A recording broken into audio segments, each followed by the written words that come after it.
Un candidat à la présidentielle assassiné après un meeting. Ce drame a traumatisé les Équatoriens. Ce pays d'Amérique du Sud a basculé dans la violence ces dernières années, avec 4603 tués ces 4 dernières années. Une violence qui touche aussi la Colombie voisine, le Guatemala, le Salvador, le Honduras. La liste est longue. Pour comprendre ce qui se joue dans cette région du monde, 2 invités dans votre grand angle. Jean-Jacques Koriandansky, bienvenue. Bonjour. Vous êtes donc chercheur à l'IRIS, en charge de l'Amérique latine. Et également à la Fondation Jean Jaurès, directeur de l'Observatoire Amérique latine. Merci pour ces précisions. Et enfin, Thierry Noël, vous êtes chercheur, spécialiste des conflits en Amérique latine, auteur de La guerre des cartels, paru aux éditions Vendémiaire. Bonjour. Merci d'être là. Alors l'Équateur, il y a encore quelques années, on l'évoquait dans la première partie de ce journal, était relativement épargné. Qu'est-ce qui se passe aujourd'hui? Elle a des voisins trop près, trop proches, à savoir la Colombie, Pérou, 2 grands producteurs de cocaïne. Donc ça a joué un grand rôle. Oui, il est sûr que la proximité, notamment de la Colombie, joue un rôle. Il y a depuis, on va dire une dizaine d'années, la Colombie a tendance à chercher des ports d'exportation de la cocaïne ailleurs, chez ses voisins. En fait, à externaliser l'activité. Alors, ça peut être le Venezuela, qui est dans une situation très difficile au niveau de la sécurité, mais c'est aussi l'Équateur au sud, très proche, qui a 2 ports, notamment Manta et Guayaquil, qui peuvent servir pour l'exportation de la cocaïne vers l'Europe, vers l'Asie et évidemment vers les États-Unis. Guayaquil qui semble être vraiment un point névralgique. Effectivement, c'est en ce moment un des points d'exportation de la cocaïne. Alors encore une fois, cocaïne colombienne, cocaïne éventuellement péruvienne, bolivienne et aussi dans une petite mesure produite sur place en Équateur.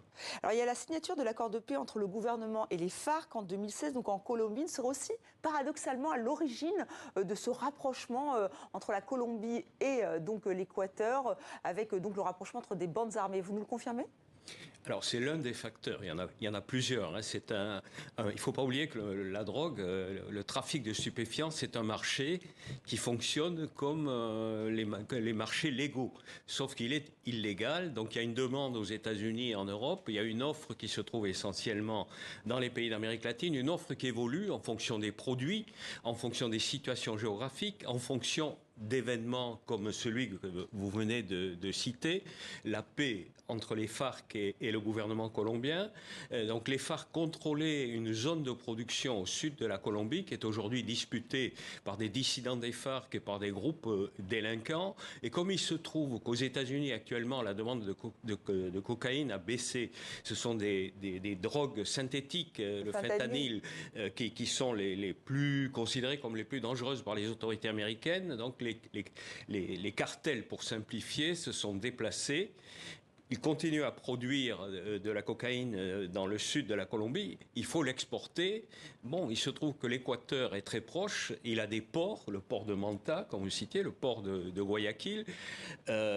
Pour le fentanyl, d'ailleurs, c'est le port de Manzanilla au Mexique. Donc, ce sont les ports qui sont devenus, ou Buenaventura en Colombie, les ports sont devenus des enjeux stratégiques et non plus l'intérieur dont se produisait la cocaïne, etc. Donc, il y a un enjeu des batailles pour les ports, avec une concurrence entre groupes différents. Donc il y a les groupes mexicains qui sont présents également en Colombie. On parle d'Albanais également qui sont présents en Équateur pour le marché européen. La route de l'Amazone pour toucher le Brésil, qui est un grand marché, qui est également, il y a des ports sur l'Atlantique qui permettent d'atteindre l'Afrique, l'Europe, mais également l'Asie, puisque la Chine est le principal partenaire économique. Oui, c'est terrible. Ce que vous me dites, c'est qu'il y a vraiment un business plan pour savoir comment on va livrer, qui et comment. Et donc, pour revenir à votre question, donc l'incidence de l'accord avec les FARC a été un des éléments qui explique que l'Équateur, qui était un territoire finalement assez un territoire de paix finalement, dans un espace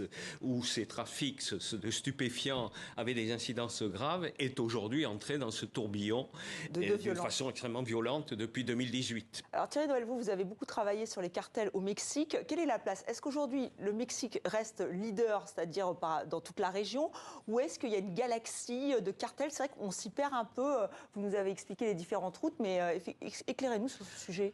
Alors, il faut reprendre la chaîne de production. La Colombie, elle reste au cœur C'est vrai qu'elle reste au cœur de ces trafics-là. Les cartels sont encore importants. On n'est plus dans l'époque des Pablo Escobar et autres. Elle reste importante avec quand même une volonté de la part des Colombiens de se faire discret, de faire profil bas. C'est ce qu'on appelle maintenant la génération des invisibles. C'est-à-dire que ce sont des gens qui envoient de la drogue dehors. Après, ce qui se passe, ça les intéresse plus. C'est eux qui en produisent le plus ? C'est eux toujours qui en produisent des grandes quantités. Alors le plus, c'est des questions de volume, c'est aussi des questions de ce que ça rapporte exactement. C'est toujours difficile à évaluer, mais oui, ça reste le pays au cœur du trafic. Qu'ils en produisent directement en Colombie ou qu'ils le fassent en Équateur, au Venezuela, au Brésil ou ailleurs. Ils sont en relation avec leurs premiers gros acheteurs et redistributeurs, le Mexique. Donc c'est une relation très très forte et avec des pays en intermédiaire qui servent de point de passage, l'Équateur, toute l'Amérique centrale, le Honduras notamment. Donc le trafic s'organise comme cela en ce moment. On a cette Colombie qui est toujours centrale, mais ces cartels mexicains qui jouent un rôle très fort, eux, dans la redistribution et d'ailleurs qui sont implantés aussi en Équateur. Oui, parce que comme vous l'avez dit tout à l'heure, vous l'avez souligné, le fentanyl est vraiment, semble-t-il, l'avenir des narcotrafiquants. Plus facile, c'est une drogue chimique.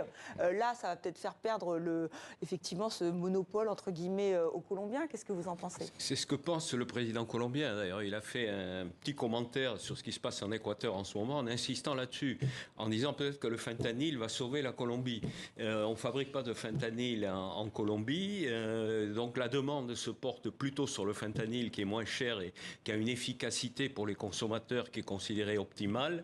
Et donc ça va peut-être nous aider à nous en sortir. Enfin, c'est un commentaire peut-être assez optimiste. Mais moi, je pense c'est une réalité qui est en mouvement constant. Donc il y a une concurrence entre différents groupes, des petits groupes. On n'est plus dans la situation des années 90 où le cartel de Medellín est un cartel intégré de la production à la distribution en passant par le blanchiment, le transport, etc. Là, ce sont des groupes qui sont fragmentés. Les Colombiens sont spécialistes dans les laboratoires, dans le traitement le passage de la drogue par des artifices chimiques mélangés à du sucre, mélangés à des vêtements, etc. On a trouvé, il y a des laboratoires maintenant en Europe avec des spécialistes colombiens. On en a trouvé en France, dans l'Aisne, je crois. Récemment, oui. Voilà, et en Galice, en Espagne et dans le reste de l'Amérique latine.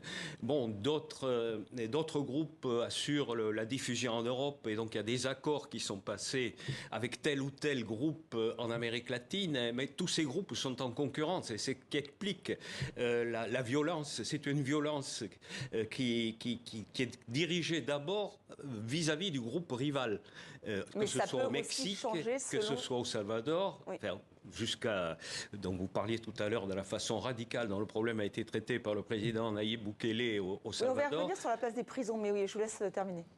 Oui, ou que ce soit en Équateur plus récemment, c'est-à-dire qu'il y a des groupes qui sont des sous-traitants en Équateur de Colombiens ou de Mexicains.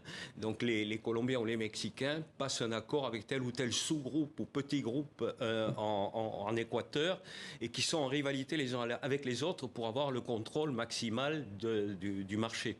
Alors on voit aussi beaucoup de violence dans les prisons, beaucoup de prisonniers aussi. Et là, paradoxalement, c'est devenu là aussi un lieu névralgique pour les trafiquants de drogue. En fait, c'est l'inverse de ce qu'on pourrait attendre. Effectivement, ça n'a pas du tout la fonction attendue. Ça devient des centres d'entraînement et de commandement d'organisations criminelles. C'est là qu'on recrute, c'est là qu'on se masse, c'est là qu'on se protège. Beaucoup de criminels ou narcotrafiquants sont finalement plus à l'abri en prison que dehors. C'est le cas d'un des leaders de ces groupes équatoriens qui a été abattu à peine sorti il y a 2 ans et probablement une des raisons des conflits actuels est liée à son assassinat. Et donc ces prisons sont devenues en fait des lieux d'incubation du narcotrafic, de commandement. On a même une des organisations des bandes criminelles équatoriennes qui est commandée en fait par un ancien gardien de prison.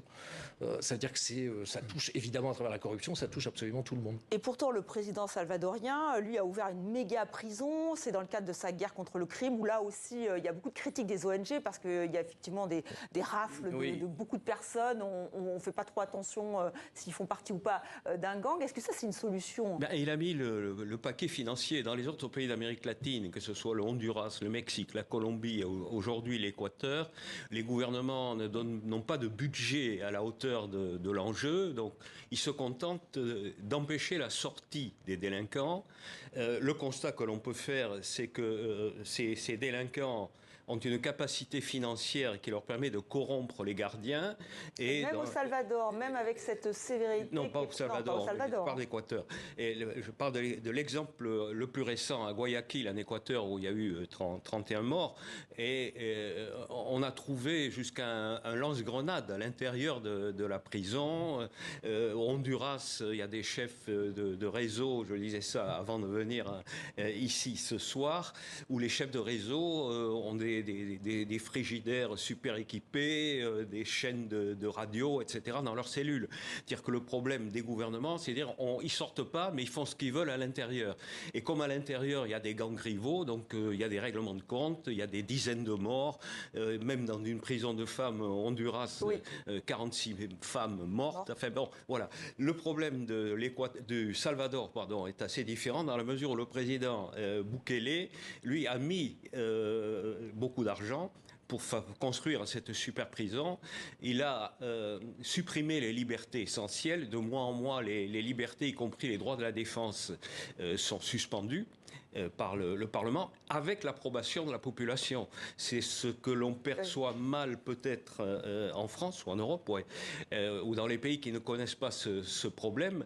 L'opinion publique considère que le problème essentiel au jour d'aujourd'hui, c'est pas de manger, c'est pas de travailler, c'est pas le changement climatique, c'est de pouvoir sortir dans la rue, aller au travail, revenir à la maison sans se faire tuer. Donc même au prix des libertés. Est-ce que ça donne des résultats, Thierry Noël? Effectivement, est-ce que cette méthode très dure marche? Il faut le remettre dans un contexte long. Il y a eu des politiques avant plus dures. Hein. Le gouvernement précédent, lui, avait formé des groupes spéciaux de la police qui avaient fait exploser le nombre de victimes de la police lors d'affrontements. On parlait de 6000 morts en une année, c'était pas n'importe quoi. Donc lui, en fait, s'inscrit à la suite. Bukele s'inscrit à la suite. Lui, maintenant, on met tout le monde en prison contrôlée. Il y a des abus. Juger des résultats, il est peut-être un peu trop tôt. Pour l'instant, c'est clair, et comme la population le vit bien et appuie cette politique-là parce qu'elle permet d'avoir retrouvé un certain calme et une certaine sécurité. On a fait des sujets où des familles étaient quand même désespérées de n'avoir aucune nouvelle de leur père, fils Il suffit d'un tatouage, il suffit d'une suspicion pour être arrêté. Les droits et les libertés fondamentales des prisonniers ne sont pas respectés. C'est, en termes de droits humains, c'est absolument catastrophique. Mais pour l'instant, le fait est que ça a permis de rétablir aussi dans certains quartiers un semblant de vie qui n'existait plus depuis des décennies. Les gouvernements précédents avaient passé des accords avec certains des groupes délinquants, avec les maras, comme on les appelle au Salvador. On vous donne telle ou telle possibilité d'ouvrir, de rançonner la population à tel ou tel endroit, ou de gérer le ramassage des ordures dans la capitale, et vous tuez moins. Et voilà. Ce qui n'a jamais vraiment marché. Et on comprend bien que malheureusement la demande est tellement importante que malheureusement pour l'heure difficile de trouver des solutions pour mettre fin au narcotrafic et donc à ces violences. Merci messieurs, c'était passionnant, c'est déjà terminé malheureusement, ça va très vite. Je rappelle le titre de votre livre, La guerre des cartels.